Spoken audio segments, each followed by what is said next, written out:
This is 3 News Daily. Hello and welcome back to 3 News Daily on this Monday, December 5th. I'm Stephanie Haney here with your top stories from WKYC.com and our WKYC app. And we start with an update on Real ID enforcement. That date has been extended again, so that means you will not need one to fly until May 2025. The Department of Homeland Security says it's extending the deadline by 2 full years. It was going to be May 3rd, 2023. Now it'll be May 7th, 2025. And this is because of pandemic-related issues that slowed down the process. So the original enforcement deadline was 2016, and we've seen several delays since then. Most recently, it was pushed back in April of 2021. So come May 2025 now, adults will need a real ID or another acceptable form of ID, like a passport or a passport card, to fly domestically. You can go to WKYC.com for more information on the documents that you need in order to get that ID. Now in downtown Kent, we bring you an update on the massive fire that broke out on Friday, destroying part of the Star of the West flour mill on Water Street.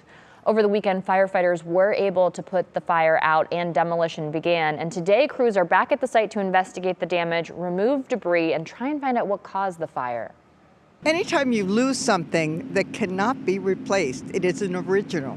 You can replicate the building, you can build something else, but it's never the original. We may lose. Kent is losing a piece of history.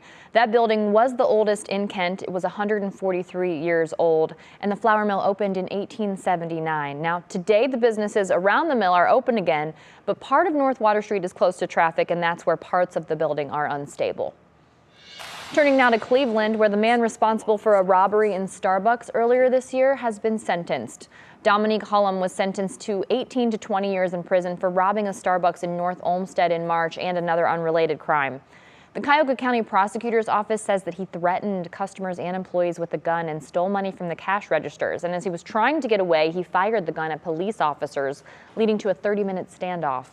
He later surrendered to police and pled guilty to several charges on November 30th.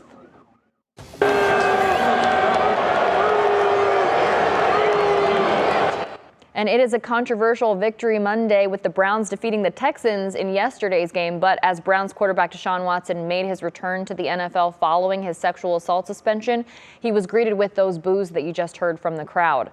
Watson had not played in an NFL game in 700 days, and his throwing was not as sharp as anticipated. He completed 12 out of 22 passes, threw an interception in the end zone, and the offense didn't score once. The true star of the show was the defense, leading the Browns to win 27-14. Now next, the Browns take on the Bengals for Sunday Night Football. Now, to an inspiring story about a woman who experienced the unthinkable. On December 1st, 2007, Rochelle Obuji experienced every parent's worst nightmare when her 3 young daughters all died in a house fire. Our Lydia Aspara sat down with that mom 15 years later to discuss loss, hope, and redemption. It was the worst day of my life 15 years ago. It was 15 years ago when Rochelle Obuji and her husband were out for an evening when a fire overtook their Shaker Heights home. 2 babysitters jumped to safety, but still inside, 6-year-old Imose, 2-year-old Chica, and 1-year-old Anya. The 2 older girls died. Anya was on life support. On the way, the drive down to Akron Children's Hospital, I literally was thinking, if Anya doesn't live, I'm going to jump out of the car on the bridge over Highway 8 and I'm going to kill myself. Anya didn't make it, and Rochelle didn't jump off that bridge. Instead, she had Anya's organs donated. And even 15 years later, I think if you can survive burying 3 of your children, I don't think there's much in life that can come against you. Her marriage would not survive, but not before they had 2 more beautiful daughters. Obuji says she has learned to deal with pain even when she lost her biggest cheerleader. I had the courage to tell her, Mommy, when you get to heaven, can you please let Anya, Chica, and Imose know that I love them and I miss them? And she said she would. And she died 3 days later. While Rochelle still struggles, she continues to create a new path. Her deep and abiding faith won't let the past interfere with her and her new family. I knew that even in this pain, that something good was going to derive from it. I didn't understand. If I could get through that day, nothing else can stop me. If they can look and say, this woman lost 3 of her children, but she's still standing 15 years later. Whew, I can't even imagine. Thank you for bringing us that story, Lydia. Now, it was later found that the cause of the fire was an electrical problem. And Rochelle says that she now helps people with fire safety, turning this tragedy into something to help people move forward. And she uses hope and love looking to the future. All right, now let's look at a celebration happening at Glenville High School. The Glenville Tar Brothers had an historic win this weekend. For the first time ever, a Cleveland CMSD football team won the state title. This pep rally was held this morning, and you can see the flooding of support from the Glenville family. The team won the Division IV title over Cincinnati, Wyoming, 26-6. And Mayor Justin Bibb and Cleveland City Council President Blaine Griffin were at the game. Here's what they told our Emma Henderson. After today's victory, the council president and I got to figure out how we can organize a citywide parade. Absolutely. Just like we celebrated the Cavs championship in 2016. How incredible would that be? I really hope they get that parade going for these group of players. Congratulations all around. And congratulations to Ohio State, because we weren't sure about it, but they will be back in the college football playoff after all this year. They finished the season ranked number 4 in the final standings. Those came out on Sunday.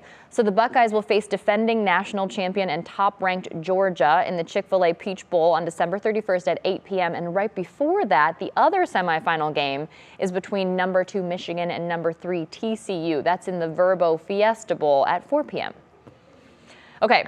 Who's ready for a swim? Because construction has officially started on a new football-themed water park that's coming to the Hall of Fame Village in Canton. They had a groundbreaking ceremony this morning, and it's expected to be complete in 2 years, so we're looking at 2024. When it's done, it will be 147,000 square feet of fun with a water slide tower, a lazy river, a wave pool, a zero-entry fun zone. I learned something new today. That means no stairs. You can walk right into that fun area. There will also be a swim-up bar and a space for outdoor entertainment. And as of now, this will be the only football-themed water park in the country. It's coming to Canton. That's very cool. Now, drivers, you can expect to see some relief at the gas pump because prices have fallen again. In Cleveland, prices dropped almost 19 cents per gallon within the last week, according to Gas Buddy. The average now stands at $3.17, and for reference, that's about 70 cents lower than this time last month. Now, Akron drivers are also experiencing the dip in prices. The average gas price there now is $3.13 per gallon. That's almost 18 cents less than last week. The national average is down about 16 cents at $3.36 per gallon. For a little more money talk, it's time for our question of the day. As inflation rises, more Americans are picking up side jobs. So we want to know, do you have a side job? If so, tell us what you do and post your comment to the WKYC Facebook page so we can talk about it during What's New at 4 o'clock. I personally like to use TaskRabbit to hire those side job gig things. So if you do the side job thing, you might want to check out TaskRabbit to advertise your services. Now in some baseball news, the Cleveland Guardians today announced they'll make opening day and single game tickets available for a limited time for the holidays from December 5th through the 21st, or today through the 21st at cleguardians.com. It'll be a limited number of tickets available for each game, including opening day in the upper box, the upper reserved, the upper bleachers, and those family deck sections. The full single game on sale will take place at its usual time later this winter, and that'll include all available sections in Progressive Field. So if you want to get a holiday gift, you can do that maybe today from the Guardians. All right, thank you very much for being with us today for 3 News Daily. We appreciate you, and we'll be back tomorrow with more of your top stories from around Northeast Ohio.